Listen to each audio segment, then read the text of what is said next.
Hi everyone. So in this video we are doing employee cost. सबका favourite है।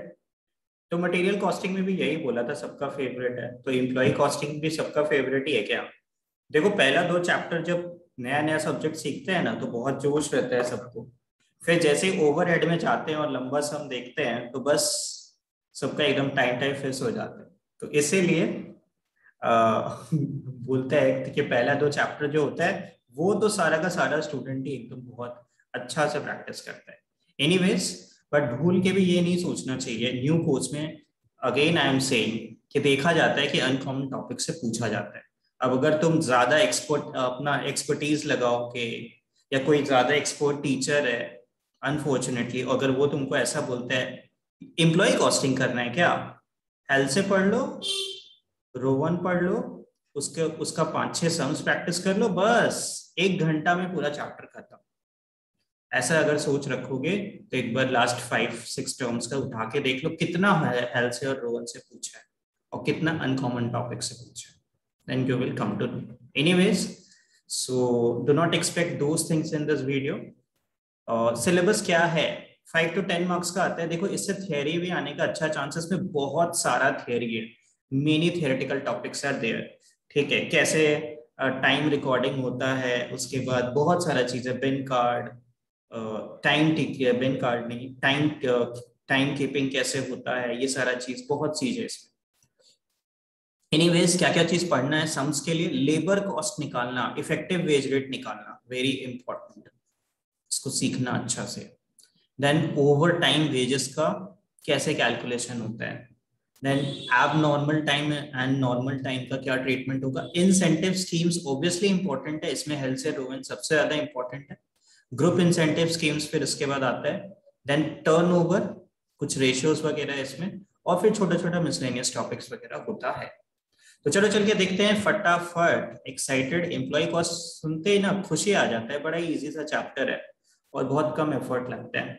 ऐसा ही होना चाहिए। Labour cost comprises of the following. जब हम लोग लेबर कॉस्ट निकाल रहे हैं तो देखो इस चैप्टर में क्या है, एज यू नो कि किसी भी प्रोडक्ट को बनाने में 3 मेन चीज हम लोग का लगता है। ठीक है, मटेरियल, लेबर एंड ओवरहेड्स। तो डायरेक्ट कॉस्ट जब तुम निकालते हो तो लेबर कॉस्ट जो है उसमें जो लोग डायरेक्टली प्रोडक्शन प्रोसेस में काम कर रहे हैं वो हम लोग का डायरेक्ट एम्प्लॉय कॉस्ट होगा, और कुछ इनडायरेक्ट कॉस्ट जो होगा वो ओवरहेड्स में चला जाता है। तो हर एक ऑर्गेनाइजेशन का एक इम्पॉर्टेंट इनपुट होता है लेबर। तो लेबर कॉस्ट को कम से कम करना है, लेकिन इतना भी नहीं कम करे कि वो जॉब छोड़ के चला जाए। उनको एफिशिएंसी बढ़ाना है, अगर वो अच्छा काम करे तो उसको बोनस वगैरह देना है, उसको और ज्यादा इंसेंटिव देना है।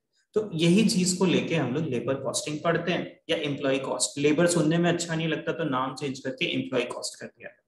एनीवेज, तो total employ cost is equal to क्या होता है? अब देखो, ये तुमने क्लास में पढ़ा होगा कि जो एम्प्लॉय होता है उसको जो मिलता है ना सैलरी, वो बहुत सारे डिफरेंट डिफरेंट नाम से उसका ब्रेकिंग कर दिया जाता है, सब पार्ट्स बना दिया जाता है। ये तो अगर तुमने नेशनल इनकम वगैरह पढ़ा हुआ है स्कूल में तो वहां पे भी तुमने ये चीज पढ़ा था। एनीवेज, तो बेसिक सैलरी सबसे पहला चीज होता है dearness allowance, then bonus and commission, then there are certain other allowances like traveling allowance, HRA, there are various kinds of perk visits, and then some kinds of contribution which is employers contribution, और तुम जानते हो कि कुछ employee contributions भी होता है। anyways, तो employer contribution provident fund को लेके हो सकता है, ESI को लेके हो सकता है, ग्रेच्युटी, पेंशन, ETC, ये सब को लेके हो सकता है। अब इफेक्टिव आवरली एम्प्लॉय कॉस्ट, मतलब कंपनी का कितना कॉस्ट लग रहा है हर घंटे एक एम्प्लॉय को पे करने के लिए, कैसे निकालेंगे? इन सबको प्लस करके total employ cost divided by effective hours. लेकिन इफेक्टिव आवर्स कैसे निकलेगा? Total hours minus idle time. Idle time क्या होता है थोड़ा नीचे हम लोग डिस्कस करेंगे। यहाँ पे तुमको नॉर्मल आवर्स ही लेना है, एब नॉर्मल आवर्स मत लेना। Okay, the following items are deducted from the payroll. मतलब इन सब से क्या क्या चीज डिडक्ट होगा? इंप्लॉय ने अगर प्रोविडेंट फंड के लिए कंट्रीब्यूट किया है तो क्यों ऐसा होता है? एज यू नो, अब तो तुम टैक्स वैक्स भी पढ़े हो तो तुम जानते हो, तुमने सैलरीज वाला हेड में पढ़ा है कि रूल होता है कंपलसरी इंप्लॉयर को कंट्रीब्यूट करना पड़ता है certain percentage of salary towards that payment of salary, और एम्प्लॉय भी उतना ही परसेंटेज कंट्रीब्यूट करता है। अब तो तुम टैक्स वगैरह में ये सब पढ़े हुए हो। वैसे एम्प्लॉय स्टेट इंश्योरेंस स्कीम, अगर एम्प्लॉय जितना भी पेमेंट कर रहा है वो सारा माइनस हो जाएगा। क्यों माइनस हो जाएगा? क्योंकि ये सब सैलरी का ही पार्ट है और सैलरी से डिडक्ट होता है। देखो, अगर एम्प्लॉयर पे कर रहा है ना तो वो एक्स्ट्रा पे कर रहा है, सैलरी के एबव, सैलरी से ज्यादा, सैलरी के ऊपर, over and above salary. But अगर एम्प्लॉय पे कर रहा है ना तो एम्प्लॉय अलग से कहां से पैसा देगा? वो तो सैलरी से अपना डिडक्ट करवाएगा। तो अगर वो इस तरह का कंट्रीब्यूशन कर रहा है तो वो हम लोग माइनस करते हैं। ओके, प्रोफेशनल टैक्स ये हर स्टेट का अलग अलग होता है। एंड देन एम्प्लॉयर के लिए कंपलसरी, अब तुम टैक्स में ये सब चीज पढ़ चुके हो कि एम्प्लॉयर के लिए कंपलसरी होता है कि वो टीडीएस डिडक्ट करे फ्रॉम सैलरी। ओके, तो ये वाला चीज सब माइनस होगा। अब कुछ अदर डिडक्शंस भी हैं, जैसे कि वॉलंटरी कंट्रीब्यूशन टू पीएफ। इसका मतलब क्या? एम्प्लॉय अपने रिटायरमेंट के बारे में ज्यादा कॉन्शियस है और वो ज्यादा पीएफ में कंट्रीब्यूशन कर रहा है। तो वॉलंटरी मतलब अपनी मर्जी से एक्सेस कंट्रीब्यूशन, जितना कंट्रीब्यूशन करना चाहिए उससे ज्यादा कंट्रीब्यूट कर रहा हो तो अबव द स्टैट्यूटरी रिक्वायरमेंट। वे तुमने टैक्स लॉ में पढ़ा है कि कितना परसेंटेज स्टैट्यूटरी रिक्वायरमेंट में होता है। Contribution to any benevolent fund, किसी चैरिटी पर्पस के लिए अगर कुछ कर रहा हो तो, अगर लोन वगैरह लेके रखा है तो उसका प्रिंसिपल एंड अमाउंट का डिडक्शन जैसे अरेंजमेंट है। एंड देन अगर उसने कुछ एडवांसेस अगर लेके रखा है, ठीक है, दिवाली आ रहा है, मेरे को 1 महीने का एडवांस सैलरी चाहिए, तो वो डिडक्ट होगा। तो वो सारा चीज अगर पहले से एडवांसेस लेके रखा है तो वो सब डिडक्ट होता है। लेकिन तुमको यहाँ पे एक चीज ध्यान में रखना पड़ेगा, 2 तरह का चीज इसमें निकालने के लिए बोला जाता है क्वेश्चन में। बहुत लोग होता है इसको देख के ही नहीं जाते, बहुत गलत बात हो जाएगा अगर देख के नहीं जाते। इस पे सम्स प्रैक्टिस करना जरूरी है, इतना इजी भी नहीं है। एक तो होता है कि तुमको कॉस्ट निकालना है, एम्प्लॉय कॉस्ट। ओके, शॉर्ट में हम ई लिख रहा है, एम्प्लॉय कॉस्ट। तो ये इफेक्टिव आवरली रेट का फॉर्मूला हो गया। यहां पे तुमको ध्यान रखना है, ये निकल रहा है ऑर्गेनाइजेशन के पॉइंट ऑफ व्यू से, जो बिजनेस है, फर्म है, उसके पॉइंट ऑफ व्यू से ये निकाला जा रहा है कि उस ऑर्गेनाइजेशन का एक एम्प्लॉय के लिए कितना कॉस्ट करता है। ओके, तो यहां पे तुम क्या करते हो? एम्प्लॉयर का पीएफ वगैरह माइनस नहीं करते, एम्प्लॉय का जो डिडक्शन है वो माइनस करते हो, जिससे डबल काउंटिंग नहीं। लेकिन कई बार तुमको ये भी बोला जाता है कि एम्प्लॉय को कितना मिला, एम्प्लॉय को इन हैंड कितना मिल रहा है। अगर तुमको वो निकालना है कि how much employee will receive, तो उसके इन हैंड क्या आएगा? देखो, ये सब जो चीज होता है ना, ये उसको इमीडिएटली नहीं मिलेगा, रिटायरमेंट के टाइम में मिलेगा। तो यहाँ पे तुमको एम्प्लॉयर वाला चीज भी, पीएफ, ईएसआई, ग्रेच्युटी, ये सब माइनस करना पड़ेगा। अगर एम्प्लॉय को कितना मिल रहा है ये तुमको निकालना है। इसके ऊपर आईसीआई के बुक्स में क्वेश्चन है, if I correctly remember, I think it is illustration number 2 और समथिंग, मेरे को चेक करना पड़ेगा, 2 या 3 होगा। वहां पे तुमको दोनों के पॉइंट ऑफ व्यू से निकालना है। And by the way, if I remember again correctly, मेरा जो आरटीपी वगैरह का जो वीडियो आएगा ना, उसमें तुमको मिलेगा कि जो पुराना 2-3 टर्म का बहुत ही टफ क्वेश्चन है आरटीपी में, वो सब उसमें तुमको दिखेगा कि नवंबर 20 का क्वेश्चन, नवंबर 20 आरटीपी, ठीक है, उसमें इसके ऊपर एक बहुत ही टफ क्वेश्चन आया था।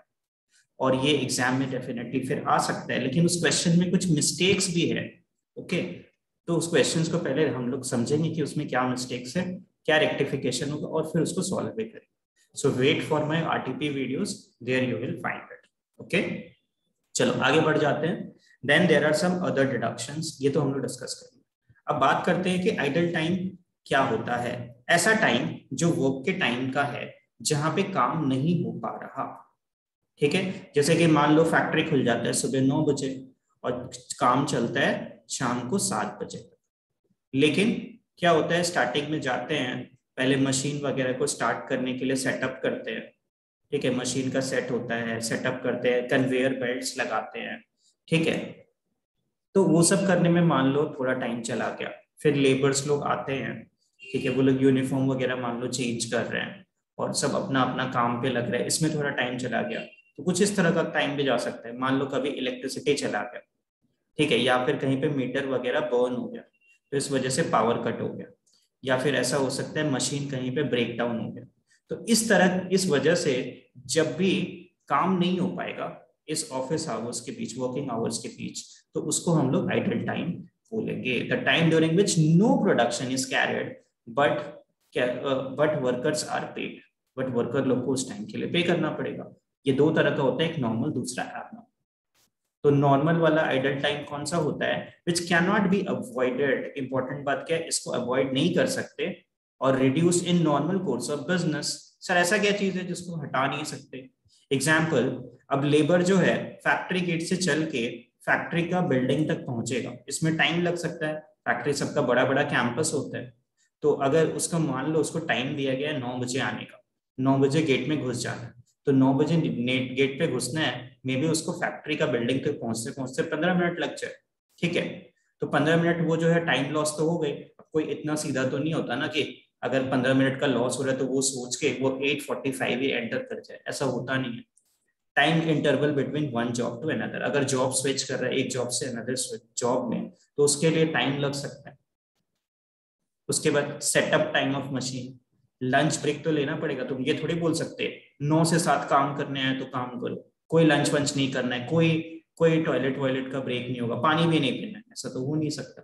सो those are normal idle time. Treatment क्या होगा? Definitely this are part of cost of production. लेकिन अगर इनडायरेक्ट वर्कर्स है, जैसे सुपरवाइजर वगैरह लोग होता है, ठीक है, ट्रेनर्स लोग होता है, वो लोग जो है वो सब ओवरहेड्स में जाएगा, वो डायरेक्ट लेबर कॉस्ट में नहीं आता। ओके, तो कॉस्ट ऑफ प्रोडक्शन में कैसे आएगा? ऊपर जो इफेक्टिव आवर वेज रेट था ना, उसका फॉर्मूला जाके देखो, उसमें एक्चुअली हम लोग क्या करते हैं, ये जो फॉर्मूला दिया हुआ है आइडल टाइम, इसमें सिर्फ नॉर्मल आवर्स ही माइनस करते हैं। सर एब नॉर्मल आवर्स क्यों नहीं माइनस करते? अभी बात करेंगे। Total employ cost divided by कितना आवर्स काम किया, तो उससे आ जाएगा पर आवर इफेक्टिव कॉस्ट कितना है, आवरली रेट कितना है। देखो, मान लो एक एग्जांपल दे रहे हैं, मान लो टोटल एम्प्लॉय कॉस्ट है 10,000 एंड इस बीच टोटल आवर्स कंज्यूम्ड हुआ है 100। ओके, चलो 110 बोलते हैं, इसमें नॉर्मल आवर्स 10 था, तो तुम्हारा इफेक्टिव आवर वेज रेट अभी कितना आ जाएगा? ₹100। ठीक है ना, 10,000/100। अब क्या हुआ, मान लो पूरा 100 आवर्स भी वर्क नहीं हुआ, एब नॉर्मल आवर्स 5 है। एब नॉर्मल आवर्स क्या होता है थोड़ा बाद में समझेंगे, 5 है। तो क्या करना है तुमको, एब नॉर्मल का कॉस्ट अलग से निकाल देना। तो तुम ₹100 पर आवर हो गया, इंटू 5 करोगे तो ₹500 तुम्हारा abnormal loss of employ cost होगा। तो एब नॉर्मल आवर्स माइनस नहीं करते, सिर्फ नॉर्मल आवर्स ही माइनस करते, और इसको क्या करते हैं, कॉस्टिंग पीएल में चार्ज कर देते हैं, सीपीएल। ओके, डेबिट कर देते हैं वहां पे जाके। क्या होता है abnormal idle time? The time loss due to abnormal factors like lack of coordination, power failure, break down of machinery. देखो क्या हुआ, लैक ऑफ कोऑर्डिनेशन हो गया। लैक ऑफ कोऑर्डिनेशन क्या होता है? जैसे कि मान लो तुमको कॉलेज वाला इंस्ट्रक्शन दिया कि ये असाइनमेंट करना है, लेकिन तुम लोगों को क्लियर कट समझ में नहीं आया या भूल गए, तो इस वजह से क्या हो गया, टाइम लॉस हो गया। तो फैक्ट्री में भी ऐसा हो सकता है। वैसे पावर फेलियर हो जाए, ब्रेक डाउन ऑफ मशीनरी हो जाए, तो ये सब एब नॉर्मल चीज है, रोज रोज नहीं होता। लेकिन नॉर्मल लॉस वाला चीज हर रोज ही होगा, रोज सेटअप करना होगा, रोज लंच ब्रेक होगा, इस टाइप का चीज। रॉ मटेरियल का अगर स्टॉक आउट हो गया तो स्ट्राइक हो गया, लॉकआउट हो गया, poor supervision, fire, flood, these are abnormal. अब इसका दो कैटेगरी होता है, एक कंट्रोलेबल, दूसरा अनकंट्रोलेबल। कंट्रोलेबल एबनॉर्मल टाइम क्या होता है? It should be manage with alert and efficiency. अगर कंट्रोलेबल है मतलब इसको कम कर सकते हैं, अगर कम किया जा सकता है तो उसको प्रॉपरली मैनेज करो एफिशिएंटली। अनकंट्रोलेबल अगर है तो मैनेज नहीं हो पाएगा। तो treatment of abnormal idle time क्या होगा? It does not form part of cost of production and shown separately in costing period. इसीलिए क्या करते हैं, इफेक्टिव आवरली वेज रेट के साथ जो यहाँ पे हम किया है इनटू एबनॉर्मल आवर्स मल्टीप्लाई करते हैं, उसको कॉस्टिंग पीरियड में चार्ज कर देंगे। ये थोड़ा थोड़ा ना हम ना अपडेशन किया है नोट्स में, और कल जो पीडीएफ हम शेयर किया था उसमें थोड़ा सा अपडेशन है, यही सब चीज कहीं पे माइनर माइनर। तो इसीलिए वापस से fresh PDF I will share in the Telegram channel. और जो लोग वीडियो यूट्यूब में देख रहे हैं, you go to the description of the video, you will find how to contact me. Work done beyond normal hours is known as overtime cost. अब overtime का हम लोग बात करें। ओवर टाइम क्या होता है? जब जितना नॉर्मल वर्किंग आवर्स है अगर उससे ज्यादा काम करे उसको ओवर टाइम बोलते हैं। जैसे कि तुम लोग अभी दिन रात पढ़ाई करे जा रहे हो, ओवर टाइम किए जा रहे हो और करते जाना है साल के एंड तक। और जो लोग को बोथ ग्रुप देना है वो लोग तो करते ही जाना है, करते ही जाना है, फिर क्लासेस देखनी है सेकंड ग्रुप का, फिर करते जाना है, तो फिर चलता ही रहेगा ये चीज। तो overtime is work done beyond normal hours as per the provision of factory act 1948। ठीक है, where the workers work in factory, अगर कोई फैक्ट्री में वर्कर काम करता है 9 घंटे से ज्यादा एक दिन में या मोर देन 48 आवर्स, 9 घंटे से ज्यादा एक दिन में या 48 आवर्स से ज्यादा, ठीक है, in a week he shall, in a week ये फुल स्टॉप नहीं है, मतलब 48 पूरे हफ्ते में, he shall in respect of overtime work will be entitled to the wages in twice of the ordinary wage rate. तो जितना hours over time किया उसके लिए उसको जो है डबल वेज रेट मिलेगा। कैसे? एक एग्जांपल से समझते हैं। जैसे मंडे को 9 आवर्स काम किया, ट्यूसडे को 10 आवर्स काम किया, वेडनेसडे को 11 आवर्स काम किया, तो क्या हो रहा है? 9 आवर्स से ज्यादा हो जा रहा है। फिर थर्सडे को 10 आवर्स, फिर फ्राइडे को मान लो 12 आवर्स, तो इस तरह करके चल रहा है, ठीक है ना। अब ओवरऑल अगर तुम देखो तो कितना हो रहा है? 22, 33, 43, 52 आवर्स, तो पूरा वीक में भी 48 आवर्स से ज्यादा हो गया। डेफिनेटली यहाँ पे ओवर टाइम है। तो अगर ओवर टाइम है तो इसके लिए जितना ओवर टाइम का वाला आवर्स है उस पर double the rate of ordinary wages मिलेगा। लेकिन वेजेस में क्या क्या चीज इंक्लूड होता है? देखो यहाँ पे एक चीज लिखना छूटा हुआ है। ओवर टाइम किस पे निकालते हैं? बेसिक प्लस डीए, इसके ऊपर निकलेगा। बिकॉज ओवर टाइम का क्या तुम्हारा रेट रहता है कि इतना ओवर टाइम मिलना है, तो वो बेसिक प्लस डीए पे निकलता है। ओके, तो ये हो गया। इसके ऊपर डेडिकेटेड सम से ओवर टाइम के ऊपर एक बड़ा सा सम है आईसीआई के बुक में, तुमको जरूर से वो सारे सम्स करने चाहिए। Okay, before the incentive schemes ये सारे सम तुमको जरूर से करने चाहिए। काफी अच्छा अच्छा सम है। अब treatment of over time, over time को कहाँ कैसे चार्ज करें? अब कॉजेस अगर दिया है, अगर मान लो it has happened due to urgency of work, लेकिन ये वर्क अचानक से आया कैसे? एक कस्टमर आके रिक्वेस्ट किया मेरे लिए ना इतना सारा चीज तुरंत के तुरंत बनवा दो। अभी जैसे दिवाली आ रहा है फॉर एग्जांपल, तो दिवाली में मिठाइयाँ चाहिए होती है। तो एक कस्टमर गया और जाके शॉप के मिठाई वाले को बोलता है मेरे को ना 100 डब्बा ना लड्डू चाहिएगा, 100 डब्बा लड्डू चाहिएगा। और अचानक से बोलता है कब चाहिएगा? एक दिन में चाहिएगा। तो अचानक से काम बहुत बढ़ गया वहाँ ऑर्गेनाइजेशन में, ठीक है। तो वहां पे जो ओटी प्रीमियम चार्ज होगा ना वो 100 डब्बे का लड्डू के ऊपर, उस जॉब के ऊपर डायरेक्टली, वो जो 100 डब्बा है 100 बॉक्सेस ऑफ लड्डू उसके ऊपर जाएगा। Number 2, OT done for shortfall in production due to some unexpected development like urgent order. Sir ये तो वो 2-1 जैसा ही हो गया। यहाँ पे देखो ओटी कर रहे हैं क्यों? क्योंकि शॉर्टफॉल हो गया, प्रोडक्शन शॉर्ट हो गया। यहाँ पे बात को समझो, क्यों क्यों शॉर्ट हुआ production? Due to some unexpected development like urgent orders. Urgent order आया तो है लेकिन एक कस्टमर के रिक्वेस्ट पे नहीं है। जनरली सबका ऑर्डर में आउटपुट उतना नहीं बना है, जनरली सभी कस्टमर्स का आउटपुट नहीं बना है। दूसरा में ये डिफरेंस है। तो यहाँ पे ओटी का जो प्रीमियम है, जो एक्स्ट्रा हम लोग वेजेस दे रहे हैं ओवर ऑर्डिनरी वेजेस, वो चार्ज होगा ओवरहेड की तरह, इनडायरेक्ट कॉस्ट, वो डायरेक्ट कॉस्ट नहीं होना चाहिए। सर इसके ऊपर याद करना जरूरी है क्या? हाँ, सम्स में इसका बहुत सिग्निफिकेंस है। इसके ऊपर आईसीआई में 2-3 क्वेश्चन दिया हुआ आईसीआई वाले बुक में जो तुमको जरूर से देखना चाहिए। कहाँ मिलेगा सर? ओटी वाला जो टॉपिक स्टार्ट हो रहा है ना उसके बाद 3-4 question. OT done to make up a shortfall in production due to management fault. अब किसी मैनेजमेंट का फॉल्ट के चलते प्रोडक्शन नहीं हो पाया और फिर उसको पूरा करने के लिए ओवर टाइम पे करना पड़ रहा है। सब मैनेजमेंट का फॉल्ट क्या हो सकता है? काम नहीं किया। जैसे कि मान लो पूरा दिन पढ़ाई नहीं किया तो अगला दिन डबल पढ़ाई करना पड़ जाएगा ना,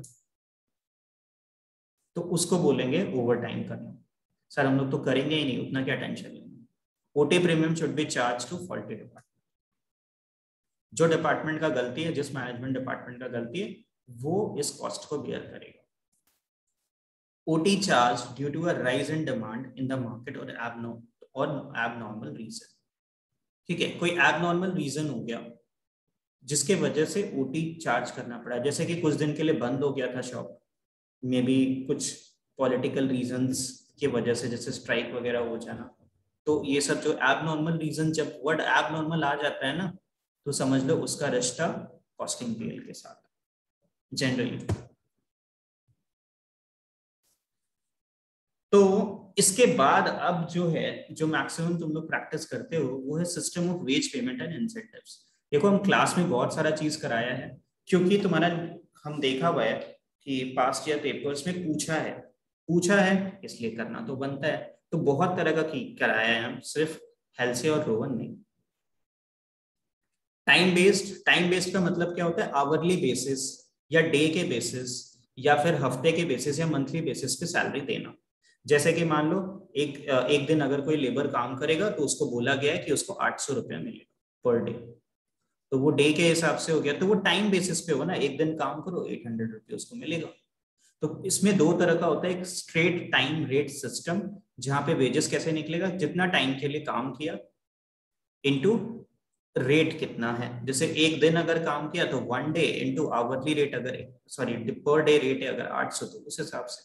अगर मान लो कि आवरली रेट अगर दिया है और आवरली रेट है ₹10 पर आवर, तो अगर वो 8 घंटे काम किया है तो 8 इंटू 10 80 रुपये होगा, कुछ इस हिसाब से।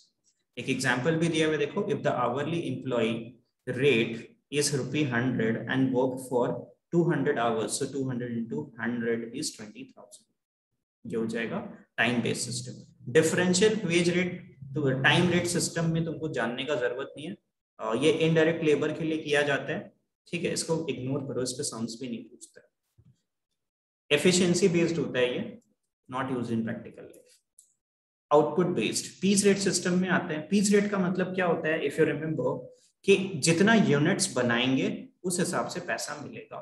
जैसे मान लो कोई शॉप है जहां पे मान लो तुम लोग का पेन बनाया जाता है, तो ये जो पेन है, एक पीस अगर पेन बनेगा तो उसको बोला गया है पर पीस पेन बनाने पे ₹5 लेबर को दिया जाए, मान लो। तो ये पीस रेट सिस्टम हो गया। तो कितना एम्प्लॉय को मिलेगा? दिन भर में जितना बनाया, मान लो 100 पीसेस बनाया और ₹5 करके है, तो उसको ₹500 मिलेगा। ये होता है straight piece rate system. Differential piece rate system जानना जरूरी है, जहां पे हम लोग एफिशिएंसी का बात करते हैं। एफिशिएंसी को पहले मेजर करना पड़ेगा, उसके लिए एक स्टैंडर्ड सेट किया जाता है कि लगभग एक टाइम फ्रेम के अंदर कितना आउटपुट बनाया जा सकता है। मान लो बोला कि एक दिन में एक लेबर को ना 100 पीस पेन बना लेना चाहिए, 100 पीसेस ऑफ पेन। तो ऐसे में अब तुम मेरे को ये बताओ, एफिशिएंसी निकालने के लिए क्या करेंगे? हमको पता होना चाहिए कि एक्चुअल आउटपुट कितना है। ये हो गया standard output, SO. Standard output निकालना पड़ेगा। स्टैंडर्ड आउटपुट मान लो 120 है। अगर स्टैंडर्ड से ज्यादा है एक्चुअल आउटपुट, तभी तो वो एफिशिएंट है ना, वो ज्यादा बना पाया जितना स्टैंडर्ड सेट किया था उससे। अगर उससे कम बनाया, लेट से 80, तब तो एफिशिएंसी नहीं है। तो अगर तुमको फॉर्मूला याद रखने में दिक्कत होता है कि स्टैंडर्ड ऊपर होगा या एक्चुअल ऊपर होगा, तो देखो एफिशिएंसी निकालने के लिए अगर आउटपुट है तो हमेशा याद रखो आउटपुट ज्यादा होना चाहिए कि कम। ज्यादा होना चाहिए तब तो एफिशिएंसी होगा ना। तो एक्चुअल आउटपुट न्यूमरेटर में रहेगा, स्टैंडर्ड आउटपुट डिनोमिनेटर में। इससे क्या होगा? मान लो 120 यूनिट्स बनाया, तो 120/100, तो एफिशिएंसी 100 से ज्यादा आया ना, 120%। तो इस तरीके से याद रख सकते हो। तो ऑब्वियसली एफिशिएंसी देखा जाता है और एफिशिएंसी के हिसाब से फिर उसको पैसा दिया जाता है। अब एफिशिएंसी में पैसा देंगे कैसे? चलो एफिशिएंसी का परसेंटेज तो निकाल लिया 120% जैसे एग्जांपल में, लेकिन उसको फिर पेमेंट कैसे करेंगे? उसके लिए अलग अलग मॉडल है। टेलर्स का जो है सिस्टम, उसमें क्या बोलते हैं, एफिशिएंसी अगर 100% से कम है तो पैसे कम मिलेंगे, only 83% of the normal wage rate. अब ये वेज रेट क्या है? पीस रेट सिस्टम में मत भूलना, क्योंकि ये पीस रेट सिस्टम है। आवरली रेट अगर तुम ले लोगे एग्जाम में तो गलत हो जाएगा। सम्स जरूर प्रैक्टिस करना है हर एक के ऊपर, ज्यादा नहीं, एक एक दो सम ही करोगे हो जाएगा। अगर एफिशिएंसी अच्छा टाइपिंग एरर हो गया लगता है, ग्रेटर देन 100% है तो 125%, यानी ज्यादा मिलेगा। Okay next, merits differential piece rate system. ये उतना इंपॉर्टेंट नहीं है क्योंकि तुम्हारे बुक में नहीं दिया हुआ है, लेकिन हम ये करवाता है अप टू 83% अगर एफिशिएंसी है नॉर्मल पीस रेट, 83 से 100 और 10% है वो पीस रेट, अबव 100% या 20 या 30% अबव पीस रेट। ये लर्न करना पड़ेगा। गैंट वाला पूरी तरह से इग्नोर कर सकते हो, नहीं करने का जरूरत है। एमर्सन्स वाला करना है क्योंकि तुम्हारे बुक में दिया हुआ है। अगर एफिशिएंसी 66.67% से कम है तो टाइम रेट सिस्टम अप्लाई होगा, मतलब नॉर्मल वेज रेट। अगर 66.67% से 100% है तो time rate plus bonus. Bonus कितना मिलेगा? 0.01% टू 20%, वो ऑर्गेनाइजेशन का पॉलिसी पे डिपेंड करता है। और अगर ग्रेटर देन 100% है तो टाइम रेट भी मिलेगा, 20% बोनस भी मिलेगा, प्लस जितना एक्स्ट्रा एफिशिएंसी है उसका 1% बोनस। सर मतलब नहीं समझ में आया? मान लो एफिशिएंसी आया 110%, तो उसको टाइम रेट मिलेगा प्लस 20% बोनस मिलेगा, प्लस 100% के ऊपर कितना एफिशिएंसी ज्यादा है? 10% ना, तो 1% फॉर एवरी 1% एफिशिएंसी, यानी और 10%, यानी time rate plus 30%। I think you got it.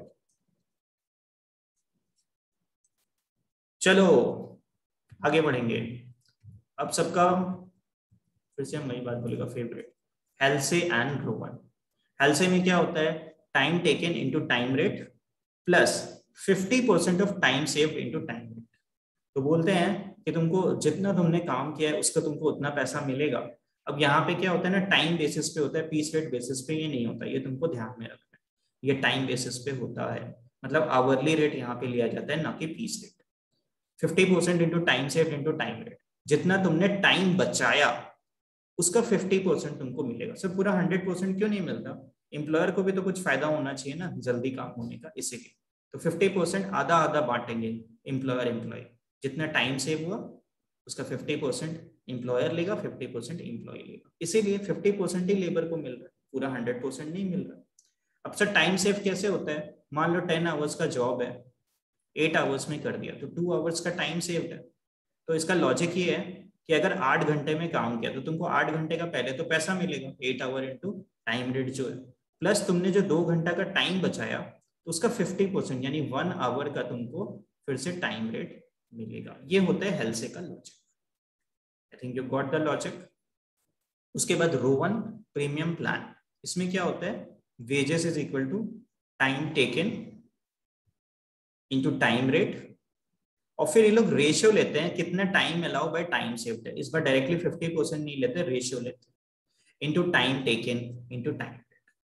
Okay, अब देखो इसके ऊपर तुमको कई सारे क्वेश्चन प्रैक्टिस करने हैं। नॉर्मल क्वेश्चंस प्रैक्टिस करना है, ठीक है। उसके बाद दोनों का कंपैरिजन के ऊपर क्वेश्चन करना है। फिर एक एनालिसिस क्वेश्चन होता है कि किसमें ज्यादा मिलेगा। लो प्रोडक्टिविटी में, जब सेविंग्स कम है, लो प्रोडक्टिविटी है, एफिशिएंसी कम है, ठीक है, लेस एफिशिएंसी, तो उस टाइम पे क्या होता है? रोवन में ज्यादा रहता है, हेल्से में कम होता है, और फिर उल्टा होता जाता है at a point of time efficiency बढ़ने से। तो इसके ऊपर कंपैरिजन का क्वेश्चन है। उसके बाद तुम्हारा मिसिंग फिगर्स है, इक्वेशन बना के सॉल्व करना, आई थिंक यू रिमेम्बर। तो इस टाइप का क्वेश्चन तुमको इसमें जरूर से प्रैक्टिस करना है, हो जाएगा। टोटल कितना सम प्रैक्टिस करोगे? लगभग 7-8 क्वेश्चंस अगर करोगे, प्रोवाइडेड तुम ये सारा वैरायटी कवर कर रहे हो, तो तुम्हारा पूरा प्रिपरेशन हो जाएगा हेल्थ स्कीम। ओके, तो इंसेंटिव स्कीम यहाँ पे तुम्हारा खत्म हो जाता है। उसके बाद आएगा लेबर टर्नओवर। काफी इजी है ये, टफ नहीं है। रिप्लेसमेंट क्या होता है? वर्ड पे ध्यान दो ना, रिप्लेस्ड मतलब कि हटा दिया गया, और उसके बदले क्या हुआ? नया लोग आ गया। रिप्लेस्ड मतलब कि किसी को रिप्लेस करना, तो हटा दिया गया और उसके बदले नया लाया गया। So new employ in place of old employ, ये हम तुम्हारे समझने के लिए लिखा है कि नया एम्प्लॉय आया पुराने के बदले। तो इसको कैसे निकालते हैं? Number of employees bye average number of employees during the period. अब ये एवरेज नंबर ऑफ एम्प्लॉयज कैसे आता है? नीचे तुमको नेक्स्ट पेज में दिया हुआ मिलेगा कि स्टार्टिंग में कितने एम्प्लॉयज थे प्लस एंड में कितने एम्प्लॉयज है डिवाइडेड बाय 2। तो number of employees replaced by average number of employees into 100। फिर सेपरेशन क्या होता है, नंबर ऑफ एम्प्लॉइज जिनको निकाल दिया गया बट उनके जगह कोई नया नहीं आया, so employees left but vacancies are not filled. ठीक है ना, तो इसमें तुम्हारा कौन कौन आएगा, फिर कौन कौन आएगा, वो लोग जो लोग को निकाल दिए। जैसे मान लो पहले 20 लेबर्स थे, अब इसमें से 5 लोगों को निकाल दिया गया, तो फिर 15 बचा। तो अब क्योंकि 15 ही है और कोई नया नहीं आया, तो ये सेपरेशन बोला जाएगा एस। लेकिन मान लो ये 5 को निकालने के बाद 3 और ला दिया गया इनके बदले, तो फिर 5 का 5 पूरा सेपरेशन नहीं है, फिर ये रिप्लेसमेंट बोला जाएगा 3, क्योंकि 3 को रिप्लेस कर दिया गया और 2 जो रिप्लेसमेंट नहीं हुआ उसको बोलेंगे सेपरेशन। आई थिंक तुमको सेपरेशन और रिप्लेसमेंट के बीच का डिफरेंस समझ में आ गया। हम ज्यादा डिटेल में नहीं जा रहा है, चीजों को रिपीट भी नहीं कर रहे हैं। क्यों? क्योंकि ये revision video and I want कि तुम्हारा टाइम एफिशिएंटली यूटिलाइज हो। बहुत ज्यादा लंबा वीडियो नहीं बनाए, क्योंकि अभी तुमको टाइम बचा के फटाफट पढ़ना है। फ्लक्स मेथड क्या होता है?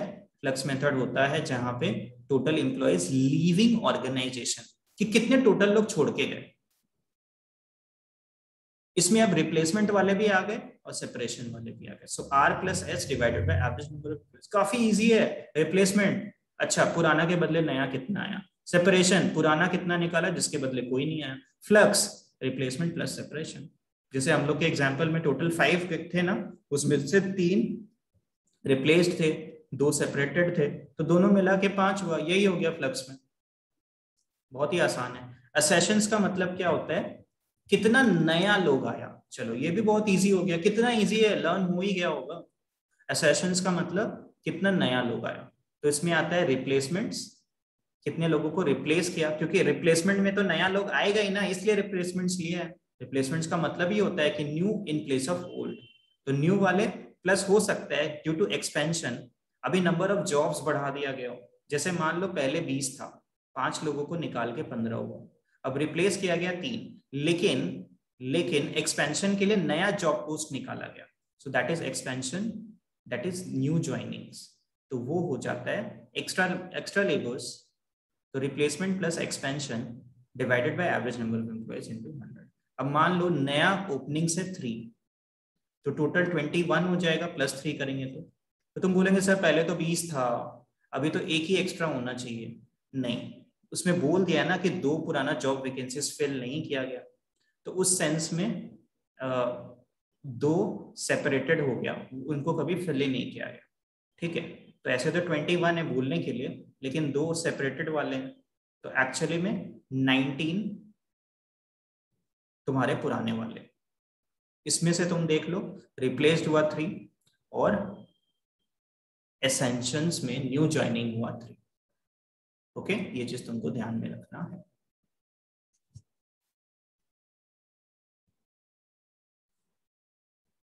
एनीवेज, फिर एक फ्लक्स आता है विथ एक्सपेंशन। फ्लक्स क्या था सर? जिसमें पुराने एम्प्लॉइज टोटल कितने छोड़ के गए। इस बार फ्लक्स में क्या करते हैं, विथ एक्सपेंशन में फ्लक्स और एसेशन दोनों ले लेते हैं। कैसे? रिप्लेस, सेपरेट प्लस एक्सपेंशन, तीनों को ऐड कर लिया, divided by average number of employees into 100। या फिर हम लोग ये भी बोल सकते हैं, एसेशन में क्या होता है, रिप्लेसमेंट प्लस एक्सपेंशन, तो इन दोनों को एक साथ लिख दिया, accession plus separated divided by average number of employees. Average number of employees क्या होता है, नीचे दिए। ठीक है ना?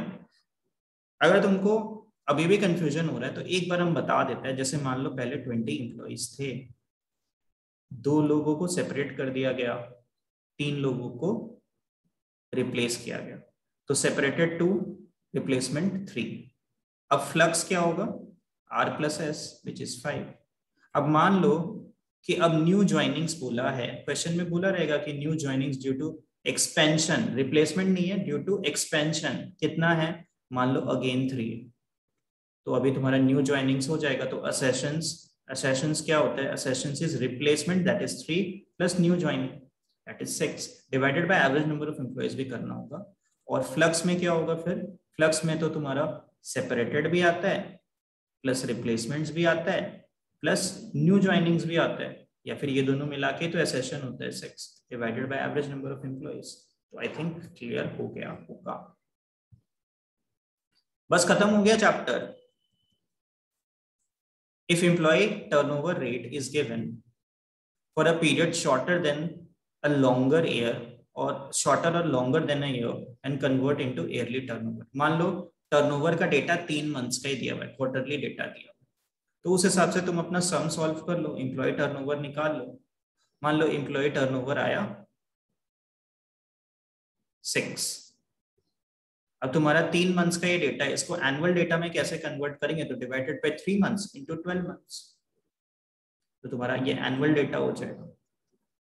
ठीक है, तो इसीलिए बोला employ turnover by actual number of months अगर दिया है तो मंथ्स इनटू 12, अगर डेज दिया हुआ है डेज के हिसाब से तो bye actual number of days into 365 days. इसके ऊपर तुमको जरूर से सम्स करना चाहिए। उसके बाद याद रखोगे एम्प्लॉय टर्नओवर के चलते लॉस ऑफ कंट्रीब्यूशन कितना हो रहा है, इसके ऊपर आईसीआई में अलग से क्वेश्चन है और एग्जाम में पूछा हुआ भी है। I think if I remember कि जहां पे ये सब दिया हुआ है उसके बाद ही इसके ऊपर क्वेश्चन है, मे बी शायद ये लास्ट इलस्ट्रेशन आईसीआई में एग्जाम्पल्स में, तो तुमको ये जरूर से करना चाहिए। तो तुम देखो टॉपिक्स तो इतने ही हैं। For your queries do contact me and study well. All right, so next chapters के साथ नेक्स्ट वीडियो में। Bye for now.